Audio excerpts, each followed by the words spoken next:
لێدوانەکانی ئەم دوایی ڕەجەب تەیب ئەردۆغان سەرۆکی تورکیا سەبارەت با دڵسۆزی لەناو پارتی داد و گەشەپێدانی دەسەڵاتداردا چەندین نیشانەی پرسیاری دروست کردووە و لێکدانەوەی جۆراجۆری بۆ کراوە و چاودێرانیش ئەگەری شاڵاوێکی پاکچاوکردن لەناو ئەو پارتەدا بەدوور نازانن. بەتایبەت کا لە دوای هەمواری دەستوری تورکیا ئەردۆغان ئەندامێتیە و پارتەی بۆ گەڕایەوە و ئامادەکاریش دەکات بۆ وەرگرتنەوەی سەرۆکی یەکپارتی. لە دوای بەستنی کۆنگرەی ئاسایی ئەو پارتەکەوا بڕیارە لە 21 ئەم مانگەدا ساز بدرێت، ئەردۆغان ڕاشکاوانە ئاماژەی بەلێشاوێکی پاکتاوکردن لەناو پارتەکەیدا کردو و پاکتاوکردنەکەش هەموو ئەو ئەندامانە دەگرێتەوە و کاگومانی ئەویان لێ دەکرێت لایەنگری فەتحوڵا گیۆلەن کەسایەتی ئاینی ڕکابەری ئەردۆغان بن. سەرنجام ئەردۆغان دوای نزیکەی 3 ساڵ دابڕان گەڕایەوە ناو ریزەکانی ئاکەپا.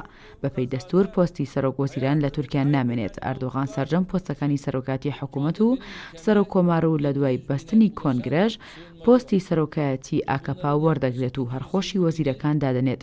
هەروەک چاوەڕوان دەکرا ئەردۆغان خەونی بەهێزکردنی پێگەی و فراوانکردنی دەسەڵاتەکانی لە ڕێگەی هەموارکردنەوەی دەستورەوە بەدیهێنا.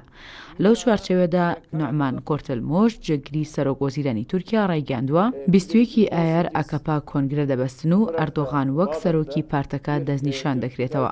پێشبینی دەکرێت لە دوای بوونەوەی با سەرۆکی پارتەکەی ئەردۆغان گۆڕانکاری لە زیاتر لە 50 پۆستی باڵای حکوومەتدا بکات و هەندێک لە وەزیرەکانیش بگەڕێنێتەوە بۆ ناوەندی بڕیار لە ئاکەپا. هەنگاوەکانی ئەردۆغان بۆ کۆکردنەوەی سەرجەم دەسەڵاتەکانی لە دەستی خۆیدا ئەو وڵاتە بەرەو تاگڕەوی و دیکتاتۆریەت دەبات. دەیەوێت لە داهاتوودا وەک سوڵتانی عوسمانی ڕەفتار بکات و دەسەڵاتەکانی لە خۆرهەڵاتی ناوەڕاست زیاتر پەلبەهاوێت.